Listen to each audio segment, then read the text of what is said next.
Chairman. First of all, let me thank you for holding a hearing as quickly and as propitiously as this one. I think that the urgency of now, as it relates to Syria and our interests, cry out for a hearing like this, and I appreciate and applaud your quick response to it. I want to thank Ambassador Jeffries and Deputy Secretary Palmer for coming before the committee. Ambassador, I understand you came out of retirement for this post, and I'm not going to suggest you need a mental check, but and I applaud your commitment to serving our country. I think it's incredibly important.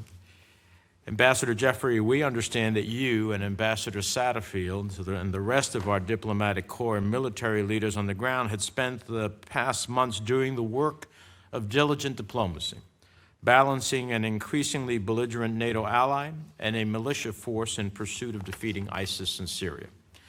However, your recent efforts, in my view, were hamstrung from the outset, since December of last year, when President Trump made abundantly clear that he was more swayed by President Erdogan's manipulative threats and persuasions than advice from his own diplomatic and military corps. Indeed, the President's decisions over the past month are yet another betrayal of U.S. foreign policy to Russia, a betrayal of our Kurdish partners who fought and died alongside us in the battle against ISIS, who are now throwing in their lot with the Russian and Iranian-backed Syrian government, the regime that barrel-bombed and gassed its own citizens and uses ISIS as a political tool. A betrayal of our ally, Israel, as the current chaos further empowers Iran's pursuit of a land bridge from Tehran to the Mediterranean. And a gift to ISIS, which has been given the time and space to regroup, as well as thousands of civilians continuing to flee even under this so-called ceasefire. Everyone in the region is recalibrating their relationship with the United States. As thousands of Kurds who we once called partners pelt U.S. troops with rocks and potatoes, President Erdogan held a press conference with President Putin today in Sochi, where he said, "We will continue to make big steps with my dear friend, Mr. Putin, to provide the long-lasting peace and stability to Syria." The betrayal is fully in view in that press conference where Russia has agreed to join Turkey in cutting a swath of land for Turkey that ultimately, at the end of the day, is a cleansing of Kurds who have historically had these as part of where they have lived going back in time. As the pause in hostilities expires as we sit here, it's clear that the United States has been sidelined. Russia and the murderous Assad regime are calling the shots. We don't even have clarity about whether, where, and how many U.S. troops might remain.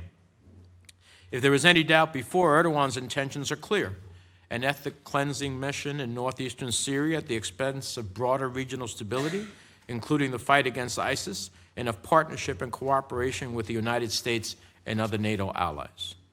NATO members commit to upholding principles laid out in the Articles of the North Atlantic Charter, including solidarity with allies in the alliance, as well as dedication to democratic principles and practice. In recent years, Turkey's behavior has belied nearly every single one of those principles. Purchasing the S-400 air defense system from NATO's main opponent, Russia, and developing increasingly close relationships with the Kremlin. I know that I hear the majority leader and even some of my colleagues suggest we have to worry about not pushing Turkey into Russia's arms. They're there. They bought the S-400. They could have bought the U.S. Patriot missile system, interoperable as a NATO ally. They were meeting with Russia and Iran in Astana about the future of Syria. And they strike a deal with Russia to ultimately pursue their interests. Erdogan has cracked down on human rights and eroded democratic institutions in his country. The most journalists imprisoned anywhere in the world is not North Korea, Iran, or Russia. They're in Turkey.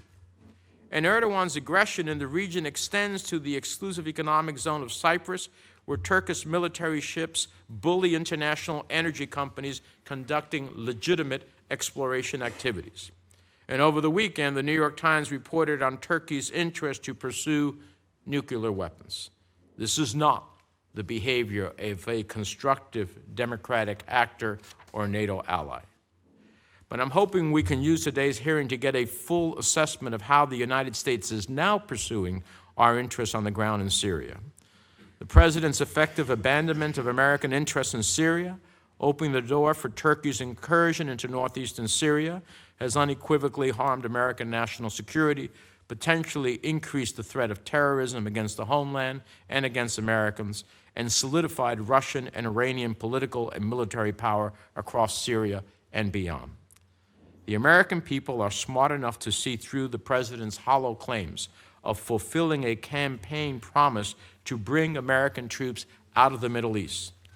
He simply moved most of the troops from Syria into Iraq, where reports today say that leadership in Iraq is saying they cannot stay there, and has also sent thousands more troops to Saudi Arabia over the past year.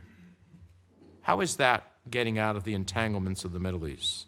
So, as we must when presidents do not, the Congress has stepped in to put America's interests first. I was pleased to join Senators Young, Murphy, and Gardner from this committee in introducing a resolution condemning Turkey's actions, calling on the President to reconsider his decision and for a comprehensive strategy against ISIS. Moreover, as the Chairman has mentioned, we have worked on legislation to address not just Turkey's actions, but calling on the administration to submit a comprehensive review of our counter-ISIS strategy, humanitarian and stabilization assistance for Kurds in Syria, in areas liberated from ISIS, and accountability for crimes against humanity, as well as sanctions in Russia as well. So, Mr. Chairman, I look forward to this hearing, and I look forward to working with you to move this bill to the committee and to the floor. I think the fierce urgency of now continues to dictate that we move expeditiously.